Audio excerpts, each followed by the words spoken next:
மஹபூப் கான் சொன்னாலும் அத்தனை பேரும் இன்றைக்கு எங்களுடைய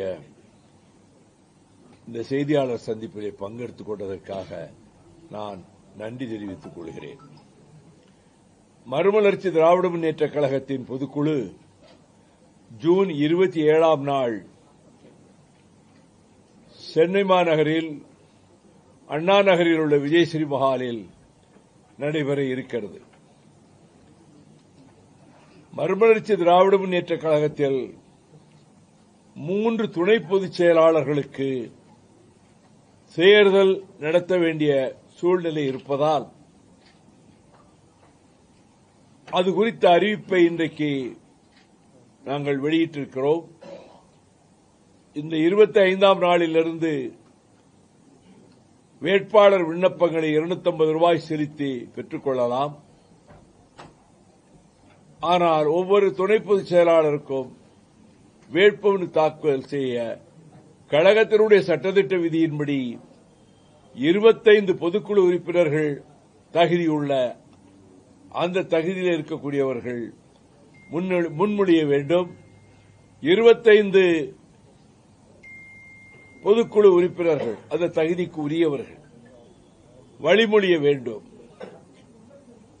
வருகிற ஜூன் 4ஆம் தேதி அன்று தலைமை கழகத்தில்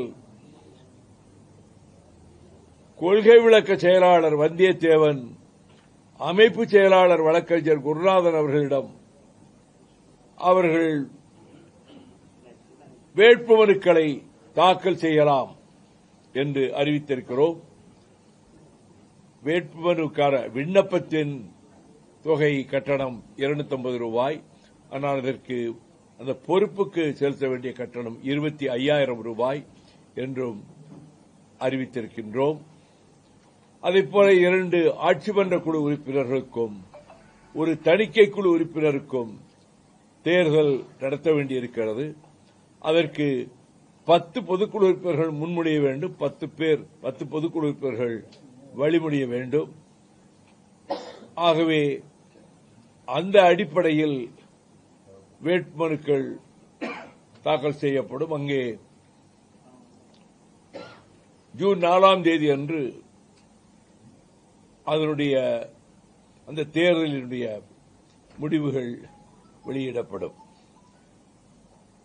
இதே மதுரை மாநகரிலே உள்ள சென்னை உயர்நீதிமன்ற மதுரை கிளையில் நீதியரசர் சதீஷ்குமார் அவர்களும் நீதியரசர் பரத சக்கரவர்த்தி அவர்களும் இந்த சீமை கருவிலை வேலி கருவியலம் யூனிஃபுளோரா இது குறித்து 2015ஆம் ஆண்டு தான் ரிட் மனு தாக்கல் செய்து அப்பொழுது நீதியரசர் செல்வம் அவர்களுடைய அமர்வில் அவற்றை முழுமையாக அகற்றுவதற்கு அரசும் அதிகாரிகளும் பொதுமக்களும் என்னை பார்த்து உங்களைப் போன்ற அரசியல் கட்சி நடத்துகிறவர்களும் தோழர்களை அழைத்துக் கொண்டு சென்று முழுமையாக ஈடுபட்டால்தான், தூரோடு பிடுங்கி எறிந்தால்தான் இந்த பேரபாயத்திலிருந்து தமிழகத்தை பாதுகாக்க முடியும்.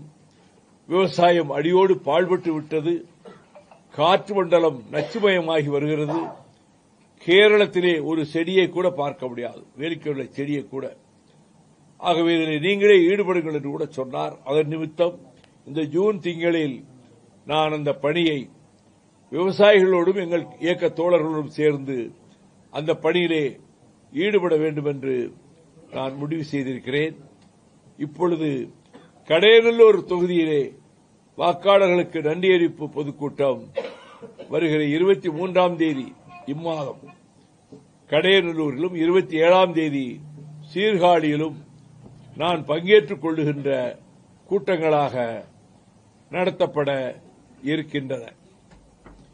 இன்றைக்கு நான் காலையில் கொடுத்த அறிக்கையில் கூட PM ஸ்ரீ திட்டம், இந்த மும்மொழி திட்டத்தை எப்படியும் திணித்து விடுவதென்று மத்தியில் இருக்கக்கூடிய நரேந்திர மோடி அரசு மிக மூர்க்கத்தனமாக அதிலே எப்படி கொண்டு வந்து திணிக்க நினைக்கிறார்களோ அதை எதிர்த்து தீர வேண்டும்.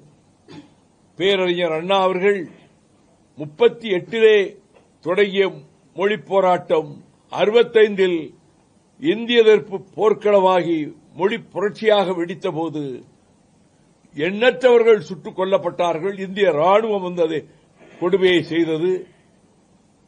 8 பேர் தீக்குளித்து மாண்டார்கள்.